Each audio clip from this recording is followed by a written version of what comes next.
Hey, everybody. Welcome to the Find and Follow podcast, where we are all about helping you find and follow Jesus in your everyday life. Craig, Kyle, and Scott are your hosts with the most today. I felt it. I knew you were going to, There's always a something. yeah. I just felt you wanted to go host with most. No way. You felt like that one? Oh, as soon as you were like, I'm like, he's going there. Didn't even think about it. That's just stuff that just comes out. Yeah. I'm a naturalist, as they say. Okay. Well, Craig, good to have you back. You were on a little vacay, so. Good to be back. I had several people. Is it good to be back? It is good to be back. Okay, that's good. Yeah, I feel like it'd be good to be in Hawaii right now, personally. Well, So it would be, but it's it's we good won't to be sleep in your own offended bed. if you were like, yeah, I'm good. I'm I'd rather having be. a bad day seeing you two chumps. Yeah. All right. Good start here. Welcome back. Glad to have Let's you. just go back to So Hawaii glad you're then. here, Craig. Yep. Join in the festivities.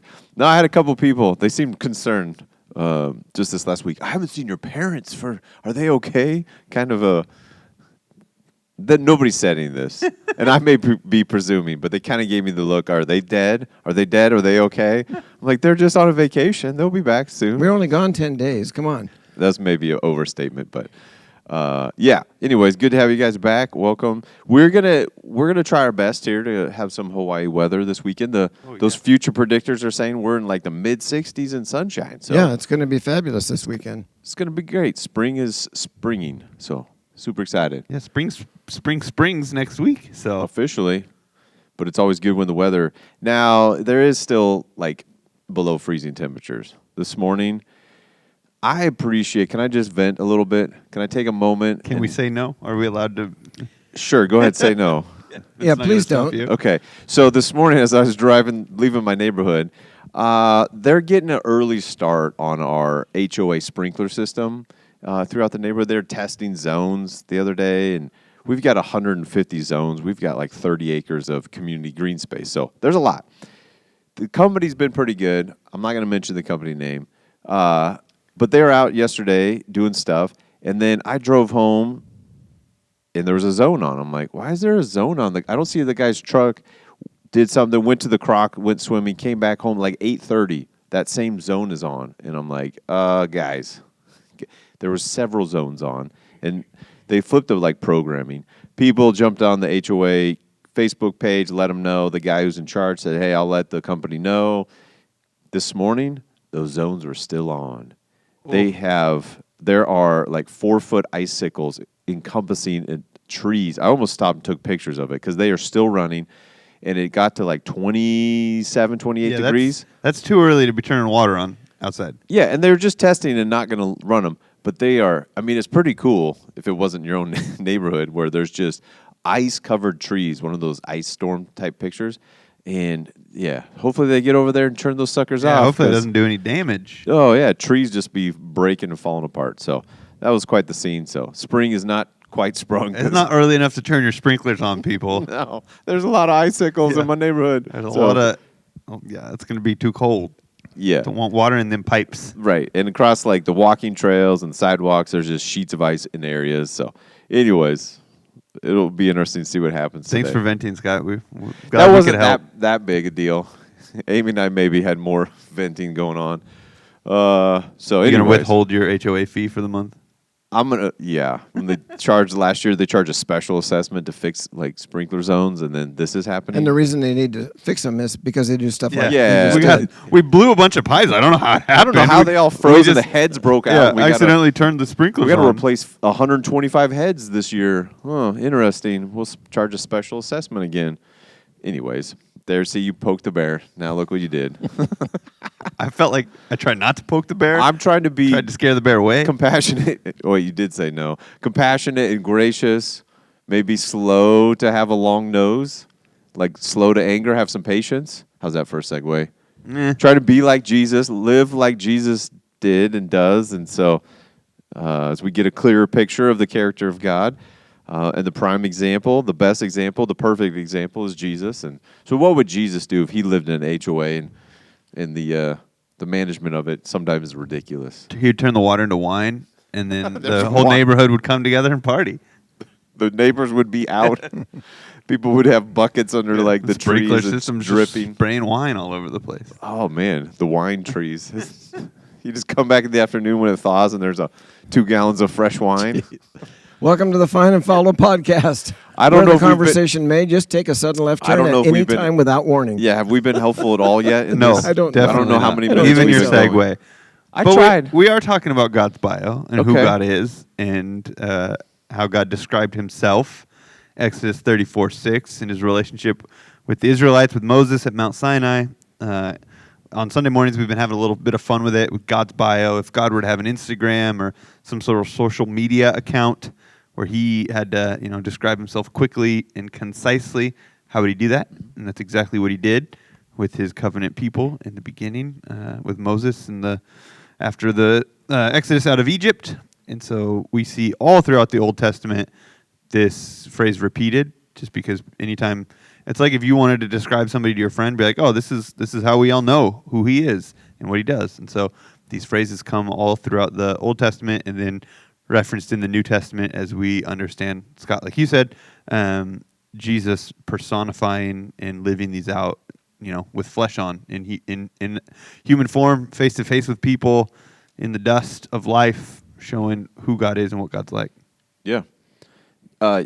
It was interesting, but actually not too surprising. You did a little thing on Sunday as far as just how AI would describe. And AI is basically just culling the whole internet and piecing it together. So, like, good job, world. Way to have a good beat on the character of God. And if God was to have a bio, like, nailed it pretty well. Yeah, it was. So that's a reflection of people's definition, expression. I did a couple more that weren't very helpful. Okay. I just kept going, like how, and yeah, but overall, I was like, those are things that people. And again, what the AI is specifically trying to do, this is trying to emulate, intelligence, right? Human intelligence specifically. So let's try to take the wealth of knowledge in the world, internet and computing world, and try to make it sound intelligent from a human perspective. So how would humans answer this question is really the way that AI is trying to do things. And sometimes you get a very, oh yeah, that's what most people would think, or that's what most people would say. Sometimes you get weird versions of that, but yeah, which always gives me reassurance. Technology's not going to take over the world. It's just a joke half the time, and you're like, Siri, can you do this? And like, I can't do that right now. I have no idea. Or here's what I found, and something totally different. Good luck. you just popped on. Yeah. So. And then we're like, AI's going to take over. No, it's not. We're fine. We're safe, people. Just use some technology today. And anyways, I could go on another rant stop. if you want. I don't know. I'm not even feeling that spunky today. Okay. It's just apparently what's in the heart, the mouth talks or something, Craig. There's a principle there. Okay, it's the Jesus Out of the way. abundance of the heart, So the let's- mouth does speak. Yeah. Speaking of getting on rants, sometimes we get angry about things. Oh, And I see what you did there. I'm trying to segue us. Sometimes we get angry, and so in our anger, I think this is one of the trickier characteristics of God for us to wrestle with. I mean, they're all to a certain degree, but we talked about it on Sunday. It's the one in like the list that just kind of doesn't seem to fit for us. When you go compassion, grace, like mercy is involved in there, and then you have anger, but be slow to it. So then slow to anger, but anger's good, because anger's always been like my view is like it's bad. Like anger's never good, so we should quit being angry and not be mad. And then it kind of wraps up like, oh no, loyal, like love, abounding in some love, faithfulness, truth. Like, okay, those are good, but how do we handle this anger? God is patient; He's slow to get angry. It's the tricky one, I think. It is tricky, but the fact of the matter is, our capacity for anger is part of how we're created in God's image. So the fact that we have the capacity for anger reflects the fact that He has the capacity for anger. New Testament tells us, be angry. It's one of the things you're capable of, but sin not. So Ephesians 4:26. correct. And so there's an appropriate expression of anger that is not sinful, it's not bad. And the Scripture admonishes us to stay within the boundaries of that acceptable expression of anger. difficult sometimes to know where that boundary is, but there Yeah. is an appropriate expression of anger at a human level and also, for sure, at God's level. Yeah, because that context is important because Paul, the same guy who wrote that, also said, get rid of all anger when he's talking about the interactions of how that anger overflows into unhealthy, selfish, rude interactions with people. And so when he's talking about we clothe ourselves with kindness and compassion and empathy. We got to do all those. In order to do that, we got to get rid of the anger that so often produces the sinfulness that he's talking about in Ephesians. So in a different context, James, the brother of Jesus, said we should be slow to anger, just like God, right? So that those ideas that it's a complicated emotion. So again, I look at these and it sounds good at the surface, right? Slow to anger, like yeah, that's good. It is the kind of outlier in the middle, and I think there's a lot with the Hebrew language and the poeticness and the beauty of it. I think specifically there is a reason these like kind of bookends, right, of compassion and graciousness are really similar. Faithfulness and loyal love are really similar. And in the middle, this one, because slow to anger isn't even really a characteristic. It's more of a description of how God responds to anger, this emotion. It's a little, I mean, it is, but it's a little different than the way the other four in the five are formed. And it's just more complicated for us because of our relation to anger. Like you said, of our understanding. Again, you think of someone who's angry at you, you don't think of a good thing. No. In Ephesians 4, verse 26 is, in your anger do not sin, which is a quote from Psalm 4. And then Paul goes on, do not let the sun go down while you are still angry. And so if we were to think just on a basic level of the characteristics of God and therefore be a reflection of that, going, hey, do not let the sun go down while you are still gracious, while you are still compassionate. Like, no, while you're still overflowing with a loyal love. Like, yeah, we should do all of that. We should let the sun go down and come up, and throughout the day continue to have a faithfulness and a truth and a mercy towards people. And so that's where I think our relationship and how do we deal with anger, and that God has anger, I think it can be a real trip up, and it can drive to some of the caricatures of God, the angry God, the get you with the lightning bolt, smite you. I could never walk into a church building because it'll just get a lightning bolt. It'll be like a black stain on the ground. What was that voice that you went into there? And that's what I've heard before. A lot of times. Yeah. And it's I meet people in public and you have a quick conversation and maybe they drop an expletive and then they go, well, no, what do you do for work? And you tell them I'm a pastor, and it's like they feel like they're going to get instantly judged. Then they want to have you pardon their French. Yeah. Or whatever. They just instantly, it's like, oh, man, I just cursed in front of God. I'm like, no, you didn't. I mean, you did, but not because I'm here. But, yeah, we kind of blew by it, but how do we not sin in our anger? So where is that line? You're like, Craig, there's a line. It's kind of hard to tell, and then we moved past it. You're like, hey, we got to resolve it, get rid of it. Well, What is that? I think tension? understanding where that line is for us as human beings and understanding God's ability to be angry, but the fact that he's slow to get angry, I think has to do with answering the question, why are you angry? Yeah, that's a good question. In other words, what does God get angry about? And when we're angry, many times it's just over not getting our way. It's over selfishness. It's over pride. It's over greed or whatever is going on in the context of a relationship or a circumstance that makes us angry.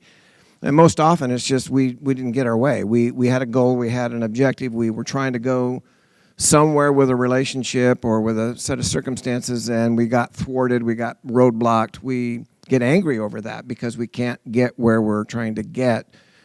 And those kinds of motivations are the reason why Paul will say, put off all anger. That kind of anger is not justifiable. Deal with it. But there is a righteous anger. There is an anger that is for the right reasons. A classic example, Jesus in the temple overturning the money changers' tables, driving them out of the temple. He was angry over the fact that they were polluting the purpose of the temple. And he says so. He says, my Father's house shall be called a house of prayer. The temple, as a place of worship, a center of worship, in Jesus' time, in the nation of Israel, that temple was supposed to be a place for prayer. not a place for people to do exchanges for their own profit. And the people that were doing that were capitalizing on the people that came to worship, and they needed to have the appropriate bird or whatever to worship, or they needed the temple tax, and they didn't have the right, So the money changers are there just exploiting the people, and so their motivation is greed. Their motivation is anything but worship of God, and Jesus rightly gets angry over that and deals with it, and that's a side of Jesus that we don't see very often, but when we see it, it's justifiable, it's righteous. Yeah, and I think that's a great question to ask. I think the follow-up question that's just as important is, okay, why am I angry? And then what am I doing out of that? What is the action out of that? Because we think of, and I think a lot of times when we try to justify our anger and our actions out of anger, we like to say things like, well, it's righteous anger. I'm angry because of the injustices in this world, so I'm going to do something about it. But we act out of anger in hurtful, abusive ways, to right the wrong. Two wrongs don't make a right, but out of our anger, instead of acting out of love and compassion and mercy for people, we act out of this. We act in an angry way, not just out of a righteous anger. Because when I look to the New Testament scriptures, I see people like Paul talk about. I see the life of Jesus, but I don't ever see a spot where we're commanded to act out of anger. We're supposed to act in love and have these types of things. And it gets complicated. It gets convoluted. Where is that? I think it's a tension to be managed for sure. I think we err on the side of acting out of this anger. We think our anger is righteous, but it's actually not. It's just vengeful and hurtful when we're commanded to act out of love and to care for people out of that as our motivator. I just think, again, it's complicated. It's difficult because emotions are difficult. But emotions, back to your point at the beginning, emotions are good. God created us with this beautiful capacity for emotions that's much deeper than we like to think. We teach kindergartners where it's happy, sad, angry. Mad. There's like the four. Faces. The faces chart, all 5 of them. Yeah, but there's, a depth of all these emotions, and where's that coming from, and why are you feeling that emotion? What's it tied to, and how do you act out of that in a healthy way? So we're getting we're diving deep here as far as human emotions and the complexities of that. But let's talk some more about God's capacity for anger. What makes him angry, and at what point does he get angry? Yeah. When he says I'm slow to anger, he's saying, but I eventually do get angry. Right. I mean, I'm that's very, clearly very implied. patient is the emphasis. Erikapiam is what he's saying. Oh, wow. I didn't say it on Sunday just because, What? Erikapiam, You don't want to sound too snooty. which is a Hebrew idiom. It's a metaphor. I have a long nose. I am long of nose, is what he's saying there. I use the reference, I have a long fuse. We know people with short fuses who, at any sort of confrontation, they're going to blow their top. They're going to get angry. God says, I have a long nose because in the Hebrew culture, they understood that when you're angry, you have a hot nose. Your face gets hot. Your blood boils. You get worked up. And God says, it takes a really long time from an offense, from a wrong, from a betrayal, from a rebellion. It takes a really long time for my face to get hot, for my anger to actually show. Like we talk about how this is a difficult concept. Other Hebrew authors translate that word into wrath. Right? We think of God's wrath. And that just sounds even worse. That sounds terrible. No one wants, that's where you think of lightning bolts and earthquakes and hurricanes. That's God and his wrathful anger against humanity, right? Like, yeah, that's the reason God did that, because all you stupid sinners, right? Like, that's, again, a terrible thought, and it's not accurate, and it's not what the scriptures teach. It's not what God said. So, but back to your point, Craig, in using that metaphor and saying that, the point is, yeah, eventually my face will get hot. My anger will show, and you will see that. And we see the point at which that actually takes place when we read the book of Revelation. I recently did a lengthy study in the book of Revelation and was once again just taken aback by the clear expressions of what is described there at the culmination of this age prior to the second coming of Christ. The scripture is very clear. He has not destined us, who are his believers, people who are following Jesus. He's not destined us for wrath, but there is an expression of the wrath of God that is coming. You can't read the book of Revelation and come to any other conclusion. Well, and other places in Paul's letters and Jesus's, in the gospel accounts, in Jesus' own words, a day is coming. Are we getting to what you were wanting to talk about? Sure. Okay. You were guys got starting a in, secret and I feel agenda like here? no. Oh. We just what you just said as far as God's character, like we were talking about the human side, getting to the God side. Yes. Then we kind of jumped in. I just wanted to make sure we didn't take a tangent and you were trying to go some other route.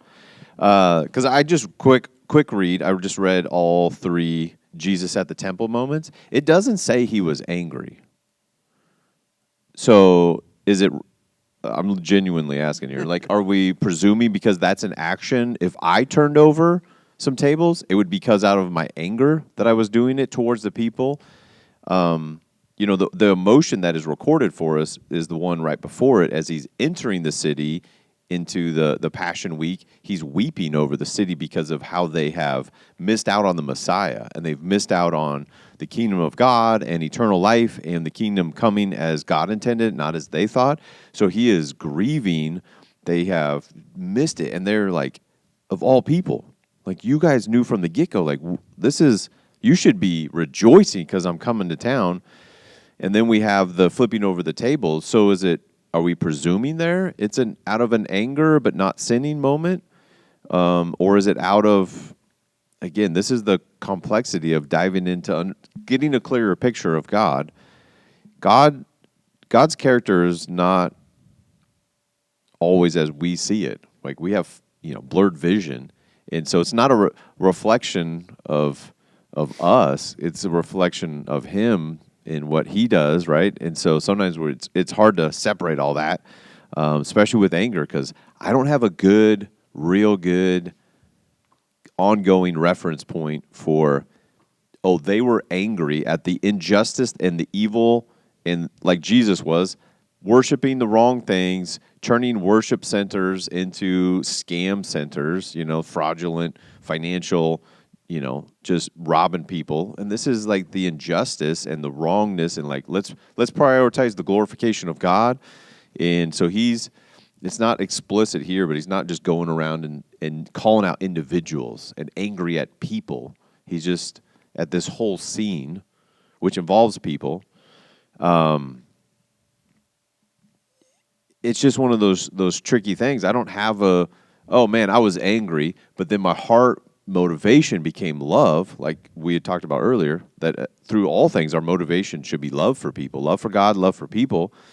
But I sure have responded out of anger and just done things that I've had to come back and apologize for because I've been rude and wrong. That's where I think is the tricky hurdle. Is I think you're right. Anger can be a good motivator in the sense of that's evil. There's injustice. But let me make sure my heart motivation for the action is not just this red-faced, instant responding to a situation, but and reacting to it, just flippantly and emotionally. But letting that emotion be like there's a grief, there's a love for people, a love for God. So man, I'm gonna take action on that, which could be a flipping over a table because Jesus did, and it wasn't sin. It doesn't explicitly tricky, right? say that he was angry in those accounts. But I think it's a fair conclusion that it was, in part, what he was doing was motivated by anger. But I think where we struggle in our ability to imagine that and see that as an expression of anger is because when we think about anger, we usually think about being out of control. But what I see when Jesus is turning over the tables is controlled anger. He's grieved that they're rejecting him as the Messiah. That's clearly told to us as he looks on the city and realizes that they're not getting it. They're not understanding who he is. But when he comes into the temple and he sees the injustice and the pollution, the corruption of worship, that has to produce anger in him. And I think, but not. He's not out of control. He doesn't react. He is sad and angry and loves them all at the same time. I think we sometimes think it has to be one or the other, that I can only experience one emotion at a time.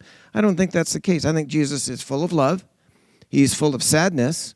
And he's also angry as he comes into the temple, sees what he sees, and overturns the tables. I think it just gets difficult because, because we try to project what we understand in our emotions, and it's complicated not only in what we feel and the depth of our emotions, but in our ability to express those and our ability to understand what that is in others. Oh, they were angry. Like, no, I wasn't angry. Well, you did this. That must be anger. It's all complicated because you said. And I think at face value, I would disagree that anger can be a good motivator. And I think the only reason I would disagree is because of some of those semantics and some of the depth of that and what that means. Because I think when we have anger as a motivator, to me, that typically looks like we act out of this angry, vengeful, hurtful, hostile, right? Like I Googled the word anger this last week, and in our English, we typically mean things like hostile or vengeful or hate-filled, right? Like those things are like, that's not ever appropriate. And so how we understand and express those things, I think it gets difficult. I don't think you were saying anger can be a good motivator because you think those things are good, but you think like the Bible Project video that I watched that we kind of worked off of, they said, hey, we would be angry if we saw a kid getting bullied on the playground, right? We're angry when we turn on the news and we see the oppression and the war and the hurt and the pain. Like there's that anger emotion. And so is that bad? Absolutely not. And that's what God is communicating. But I on the other side, I think it's important for us to not project anger on God when that's not his reaction. Right? I use the examples from the Old Testament specifically, where we would think, oh yeah, God had to be angry at Adam and Eve. He had to be angry at the flood because he flooded the whole earth. Had to be angry with Cain, who murdered, and all these things. In none of those instances does God say he's angry. Again, could he have been, and Craig, to your point, in Jesus, could he have been? Yes, there's some complexity of anger, but never is it recorded that that's the reason God acts. Instead, in Genesis 3 with the fall, he's merciful by providing clothing for them. You talked about that, and putting them outside of the garden, but choosing to still protect and care for them. And I mean, he could have just been angry and said, "Start again, murder them." And same thing with Cain and Abel's story and the flood. The flood is the same type of idea with what you said with Jesus. The flood narrative, we're told that God is emotional, but he's sorrowful. His heart is broken because of the evil and injustices. It doesn't say that God's angry, so he flooded the earth. It said he was sad because he's like, I wanted these people to love and obey and honor creation, and they're not. They're dishonoring creation. They're destroying creation. So I'm going to give them over into the destruction of creation that they're choosing. Yeah, I was saying motivation of anger in order to get my heart to shift towards love, and then love would be the motivator for the action. Yep. If that sequence can happen, which humanly speaking, I don't know if it can. But if it can, because I think that's a right way for the way of Jesus. Tuesday we had a staff retreat day where we just took a few hours, went to a Ross Point Bible Camp in beautiful Post Falls, Idaho, on the river, and just talked about emotionally healthy spirituality. It's a book we've been reading as a team, and some values, and just growing, having some fun together, lunch. And then in the afternoon, we just took like 45 minutes. You skipped over the ping pong part where I beat everybody. I said we had some fun together. Yeah, okay. I didn't mention the pool game where I smoked you. Yeah. We were teams. Craig, you would have been proud. The game was on point. Made some good shots. You wouldn't have been proud of his ping pong game. He got slaughtered. Okay. No, that's about my level of ping pong. You're a better ping pong player. Pool? You're a better pool player. Right now I am. Yeah, you I are. mean, we can go back and forth. That's more of a 50-50, the pool game. It's a honed sharpness. I don't know that to your point. Hold on here. We got to settle this. I don't know that we've played a lot of ping pong. No. I haven't played a lot of ping pong. But No, that's you and me. You and me together. For sure. I don't think so. But that's one of those So I I can think- just dust off the shelf and It was pool, still there. Yeah, pool I gotta get back into it it. gets a little rusty. My pool game was real sharp. Anyway, so then we got We'll take it to the golf course and we'll settle it. Oh, It's okay. 1-1. Deal. Okay. Let's go. Like today, though, with your injury. I feel better today. Oh, you feel yeah, good? I didn't hike a bunch yesterday. Okay, so anyways, So then we got to a point where we got to Yeah, be with Jesus a little bit. a little Jesus and me time, which we call jam time. So we just took like 45 minutes. And legit, for the entire 45 minutes, I walked around on the beach, sat, and just meditated on, in your anger, do not sin.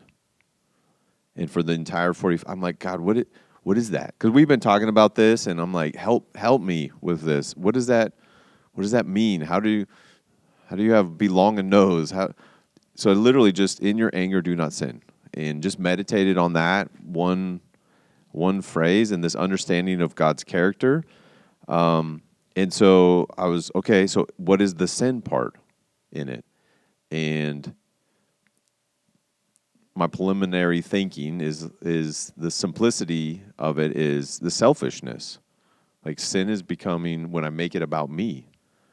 And in my anger, when I want to get revenge because I've been hurt, you did something to me or you said something,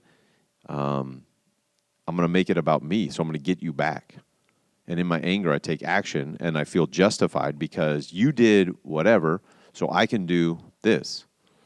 And I think probably for me, that's a large part of in my anger, I sin, versus in the anger part being the healthier motivator for there's evil and there's injustice, so then how do I love God and love those people well?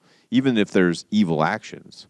Like, they are an image bearer of God, and they're a creation of God. And so how do I love them well? And love always protects,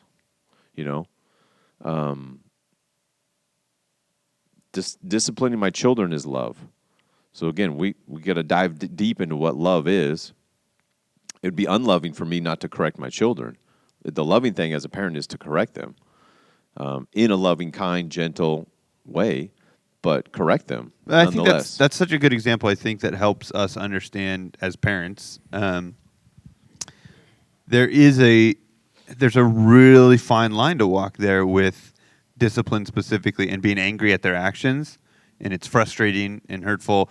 They're not obeying. They're not doing what you ask, right? I got a 1.5-year-old, 2-year-old. Her new favorite word is no. And it's like... It's probably not new. Yeah. She's just voicing it a lot more, right? So we're working on yes, dada, yes, mama, when I ask you to do something, right? And so, but it's difficult in that to like, I do want to discipline and help you and correct you because I love you and because I want you to be a polite, wise young woman. And so, again, I'm new to this, so you guys could help me out here a little bit. But there's a difficult tension in line to walk there. Like, I don't want to just blow up and get mad because you're not doing what I want you to do, but I do want to discipline you and correct you because I love you and because I want us to have a good relationship and I want you to have good relationships with other kids and other adults in the future. And so I think it's a really good thing. Just brings it really close to home for me. Like, I have to check myself all the time. Like, hey, am I responding to this out of anger? Or am I doing it out of love and doing it correctly? Because it's tricky. Emotions are tricky. Yeah. And it's who God is. And in the life of Jesus, we see the perfect human. So he lives it out perfectly as far as long of nose Jesus. Do you think they had bigger noses back then? Is that why? Probably. Like, that's the first, I'm just thinking of how that idiom came to, exist. Yeah. I would think if we're face to face or like in conflict with one another, like probably the first thing that could be touching the other person would be my nose. You know what I mean? You get up in someone's face. Yeah, get up in someone's face. What's the first thing? So let's create some space there, some distance. So if you offend me or potentially offend me, if I have a Pinocchio-style nose, it's going to take a while for it to get to me and to irritate me, right? So I don't know if that's where it came from. I think that, and I think also you see someone who gets really hot, gets real flushed, their face is red, right? Like, oh, dude, that dude is hot. And he is angry. We say thick-skinned instead of long and nose. Like, oh, they have a thick skin, meaning I could come at you, I could create conflict, you're a meanie poo-poo face, right? I could do something to you, and you're like, oh, that guy's got thick skin. Hey, you need to have thicker skin. Like, your derma layer's thicker than, like, mine? Or no, we just are using that expression. What you're trying to get to them, you're poking them, is just not going to get into them, to their soul. So that's... Like water off a duck's back. Yeah, like it just rolls off. Do you want to take the parenting exit here? I got two things for everybody listening in. And you could start this at any phase and stage of with kids, but particularly the first 5 years. Your heart motivation is love and kindness and gentleness, but you are just gonna wear out the word no. If you tell your child from 0 to 5 no a bunch of times, the rest of the years are going to be so much better. What most people do is don't say no and then ask a bunch of questions. And even in this growing and developing area where you're trying to learn your child, it is tricky because you want to be curious, and we are, in what they like and don't like. But it also is not, children are not emotionally ready to handle that level of questioning. So even if it's like, hey, for breakfast, like, hey, do you want cereal this morning? Do you want fruit? Do you want an apple? Do you want an orange? Do you want a banana? Do you want a drink? Do you want juice? Do you want orange juice, apple juice? Do you want it in your pink cup? Do you want a straw on it? And literally, like, the emotional weight for 2, 3, and 4-year-olds. Mm-hmm. And we're just thinking, I'm just being a good parent. I'm just curious to, like, what they're hungry for, and they're able to express, their taste buds. So let me just ask a million questions. It's emotionally overloading for them to even just answer that. And then you think the nonstop question, do you want to sit down? Do you want to go up? Do you want to read this book? And then when it comes time to tell them no, they're like, wait, what? Role reversal. I've been in charge this whole time because you just ask me things and I tell you what we're doing all day long. And then you tell me no, that I can't go there or touch that. Whoa, what is this? Because I'm in charge. I've been saying yes or no all day long. So it's a tricky tension. So instead of saying, hey, do you want to read this book or that book? Like, sit down, we're going to read this book together. And if you do that in the first 5 years with your child, well, I'm not 85 years in, but the next few years are a lot better. And then there's different stages where you have to say no and yes, and growing as anyways. But that's huge. This has been Scott's parenting tips. Yeah. Just listen to yourself if you ask your kids a million questions throughout the day. Do you as an adult love to be asked a million questions about, like, make decisions? Like, where do you want to eat? And should we go here and do that? And sometimes you're just like, I don't know, can somebody make a decision? I'm emotionally tired on it. We feel that as adults, as mature, emotionally capable, stable. And you're like, throw that on a 3-year-old. Yeah, I think you made a great point, Scott, and I agree entirely. One of the most loving things we can do for our children is to teach them how to deal with the word no, because they're going to encounter it in their adult life. They're going to run up against things as adults where basically the answer is no. Can I rob that bank? No. Can I exceed the speed limit? No.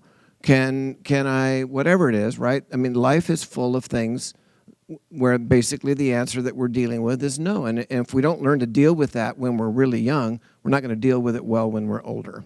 Harper's got really good at the maybe later. Maybe later. Oh, good. I want to do with crayons. No, not right now. Maybe later. Good negotiation skills. Maybe later. Yeah. Maybe later. Yeah, but not right now. Right. And that's super wise. And that's great for parenting too. So you do have to add in no as a complete sentence. No. For myself, said so. I can tell myself just no. Like, well, why? Why don't you write? Just no. God can say no. And in my endurance and patience with God, right, and following Him, like, to be okay with, like, He said no. As parents, and I think this works in our relationship with God, where we can say no for right now, but yes to later. And sometimes we have to tell ourselves that, or for kids, in age appropriate. Especially when you get to, like, that, 5, 6, 7-year-old stage, where you say no, and here's really the reason why, and you begin to give more age appropriate. If you tell a 2-year-old no, you can't have that third cookie right before bed because it's going to make you crazy with sugar, and do you understand what white sugar does for you? And it's like poison. They're not going to get all that reason why, right? But you can begin to layer in, like, no, because it's not the healthiest for us, so we try not to eat too much of it. Like a 4-year-old, 5-year-old, 6-year-old can get a reason why behind that. So you do have to start layering that in. I'm not just saying say no to your kid and that's all you say. But sometimes we try to negotiate, and, like, it's a hostage situation with our children. And you made that point of, like, counting with your kids. Like, I'm telling you no, and I'm going to count 1 and 2. And God counts to like 1 million with us, right? I cringe when I'm out in public though, and you hear the counting, and they like go to like 10. I'm like, What are you gonna do now? nothing. Well, you're at 10. You've got more numbers. You have given away your negotiating power at that point. I mean, it's like they know, and your kid knows that you're doing that. You're like, give it back to mama. 16, 17, 18. But and I know that this, to me, this feels like a big tangent, but I think it's all in the context of what we're talking about, specifically how we understand our emotions. I think the parent-child relationship is a really obviously healthy mirror for our relationship with God. That's why he uses relationship like God the Father. So as I'm thinking through it and we're talking, I'm like, oh man, it's just completely off topic. And It's not. It's not. I mean, it's helping us understand who God is and this idea of anger and love and discipline. And I think specifically as we look to the Hebrew Scriptures, the Old Testament, and Scott, you've made this point multiple times, and we compare and contrast, like, oh, well, there's angry God in the Old Testament, but then there's this loving God in the New Testament, and they're different. It's not. It's all of God's character, and specifically in the Old Testament, his interaction with the Israelites and the people he's chosen to represent him to the world. And now in Christ, that's everybody. Craig, you brought it up a long time ago. Like, why does God get angry? That's the question we need to ask. Like, and I think specifically we see the very the most relatable thing that we can understand in God's anger is it's constantly at the rebellion of his covenant people, the people who said, God promised this, we promised that, and then they choose something else. And God's anger is shown in like, we had a deal, and I chose you to represent me, and I loved you, and I've poured out my loyal love and faithfulness, and you haven't, and that makes me angry. Mm-hmm.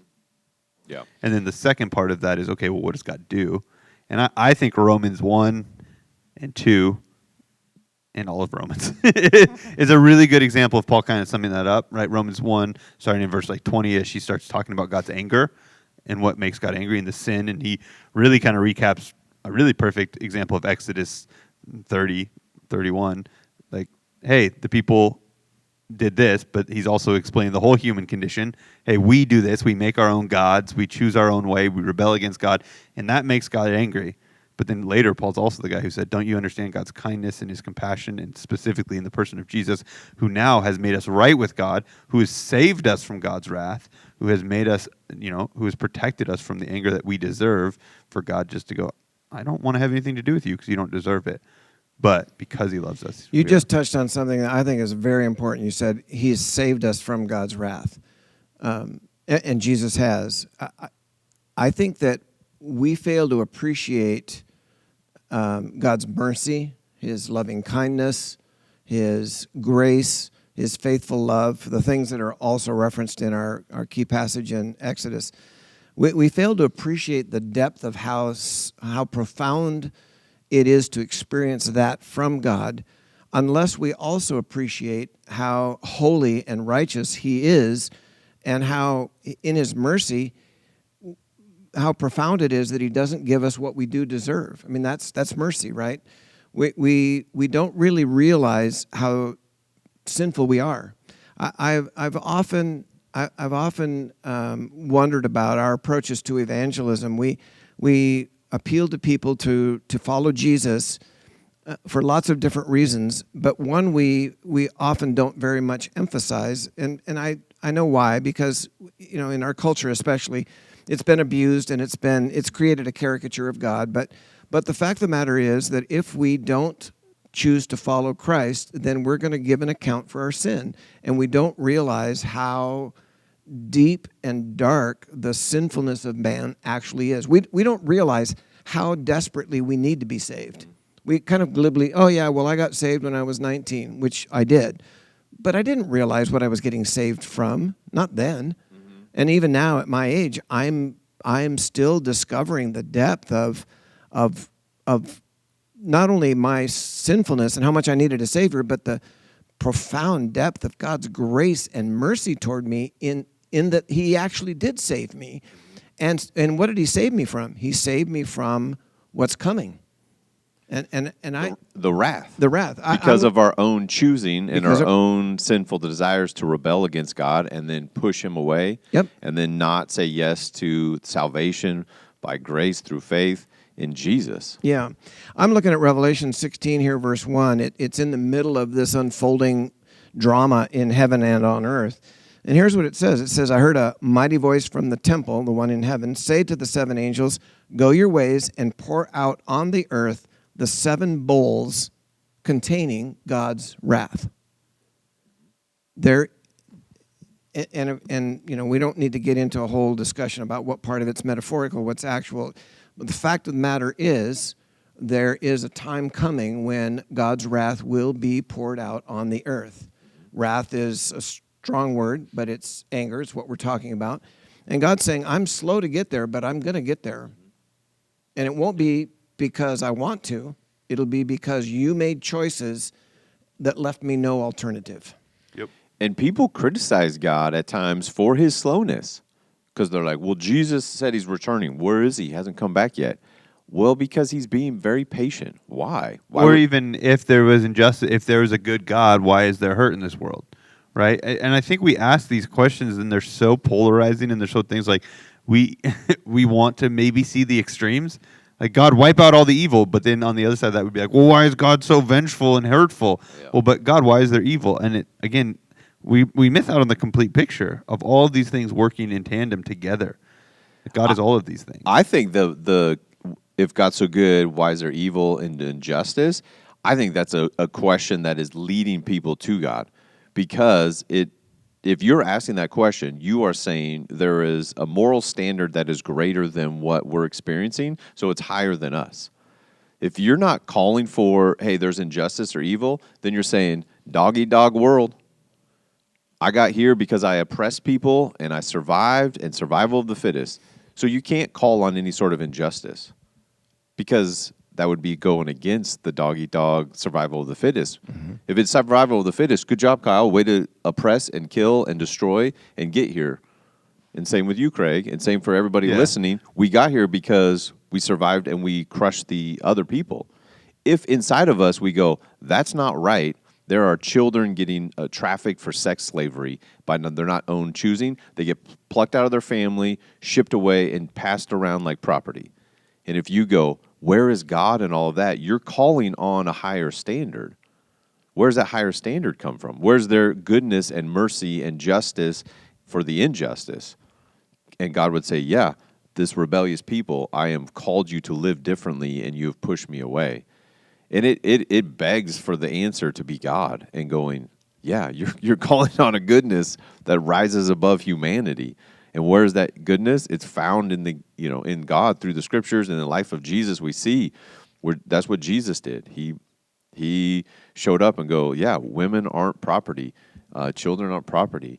Like, everyone's equal in the eyes of God because we're created in His image, and so we should love one another. We should have graciousness and compassion. This next week, chesed, I'm working on that. The loyal love, or the abounding in loyal love, which is hard to put into one term. That's why you see it in different translations with 2 or 3 words. It's hard to translate in any language, but it's this mixture of love, generosity, and an enduring commitment. It's covenant love. It's who God is. It's an agreement between 2 people or 2 people groups, and it just screams of God's character, of who He is, because it's not a reflection of our behavior. And thank goodness, Craig, to your point, thank goodness God's commitment to us is not based on our ability to maintain that, our goodness and our rightness. Right? That's the good news. And Craig, I think you made a great point, even in looking at Revelation. I made a great one. So good. I was hoping to make at least one during this podcast. Looking towards Revelation and the focus and the point of God's wrath being poured out, God's anger, handing them over to their choices because of their choices, what they choose, what we choose, which almost every single time we see the authors of scriptures describe God's anger, it's almost always accompanied by a phrase like that. So even like I was talking about with his anger between his covenant people, you rebelled, you betrayed. So the Hebrew scriptures specifically usually say something like, his anger burned against Israel, or his face became hot, he became angry, so he handed them over to their enemies, or he hid his face from them. And what it meant was he's giving them over to their own choices. He's not giving them another chance. He's not continuing to keep the chaos at bay anymore. He's saying, in other words, he's saying, is this what you want? And they're saying, yeah. He's like, no, I promise you don't want this. You want me. and I will be faithful. No, we'd rather rebel. Please don't rebel. I love you. And he gives him 26 billion chances, and his fuse is short, his nose is long. And so then he goes, okay, I'm going to give you what you want because what you've chosen. And again, that's where I think Paul describes it really well, is God handed them over. God hands us over. He doesn't want to be. He's given us enough chances. He's given us the life of Jesus. He's revealed himself and his character and his faithfulness. But at the end of the day, if we choose to not be in relationship with God, there are consequences. And we understand that. Again, if we go back to parenting, that's how we have to tell our kids, hey, if you choose these things, if I just choose to continue to keep you from your consequences, you're not going to learn. You're not going to deal with hard problems. And you need to deal with that because you need to understand how to grow up and how to be wise and how to have these things. And so we wouldn't be loving parents if we just shielded and protected our kids from every problem they ever had. Yeah. Because they would be ineffective adults. You know, we often refer to Jesus with the Old Testament references that are used to describe the Messiah. He's the Lamb of God. That's John the Baptist used that phrase to identify Jesus. He's also the Lion of Judah, another phrase borrowed from the Old Testament. And he's both of those things, the lion and the lamb. He's someone who's tender and docile like a lamb, but he's also someone who is strong and ferocious like a lion. And I think that when we appreciate how ferocious he can be as a lion, if I can milk the metaphor here a little bit, it makes us appreciate all the more the fact that by choosing to accept his salvation, we get to experience the tenderness and the kindness of him as a lamb. And we just don't want to lose sight of the totality of his character. My pictures of Jesus, and most of ours, I think, derive largely from the New Testament Gospels, and they should. I mean, we're in the New Covenant relationship with him, and that's where that's instituted for us. But when I read places in the in the New Testament, certain little glimpses of who Jesus is stand out to me, and they catch my attention. And here's an example. In 2 Thessalonians chapter 2, Paul is talking about the end times, talking about the coming of the Antichrist, and then he says this, then the man of lawlessness, the Antichrist, will be revealed. Watch this. But the Lord Jesus will slay him with the breath of his mouth and destroy him by the splendor of his coming. That is a picture of Jesus that hard to wrap our brains around. What does that even mean? What does that look like? Whatever it means and however that is going to play out, it's big. It's dramatic. This is a powerful Jesus showing up who by the very splendor of his coming destroys the Antichrist. That's amazing. Through the breathing of his mouth, what does it say? He will slay him with the breath of his mouth. Right. It's like God spoke things into existence. That one. That one. Yep. And God's the only one that can do that. And Jesus just shows up and crushes. Is the King of Judah, right? Yes. The sacrificial lamb that made this possible for us to have rightness with God. When I think about that Jesus, whose very presence, the splendor of his coming, destroys the Antichrist, the fact that I am on the receiving end of his grace and mercy is absolutely astonishing. Isn't that fabulous? Yeah. That's good news. It's super good news. Yeah. I can only think of the times where I can slay things with my breath is like when I have bad garlic. I thought about it. And then I I was come going to home. go there. Then I didn't think it'd be super helpful. What did you eat today? Where are you? As soon as you said only God could do that, I was like, I've been pretty offensive with my breath before. I've been slaying things for years. No, that's funny. The good news is, it's just the presence of God crushes the enemy, the accuser, the evil one, death, darkness, just by the presence of God. So, and we're the presence of God. Just to try to really land the plane here is the realization for the patience of God and the long suffering, right, is another phrase that we don't use, but the endurance that God has to continue to love people well and show them compassion and graciousness comes through us as people, as in a lot of ways, where we're the representatives of God to one another. That the Spirit is in us and the Spirit works through us. And so as we go this week, may we more and more have a clearer picture of the character of God, and then therefore we live as a reflection of God, because that's who we are.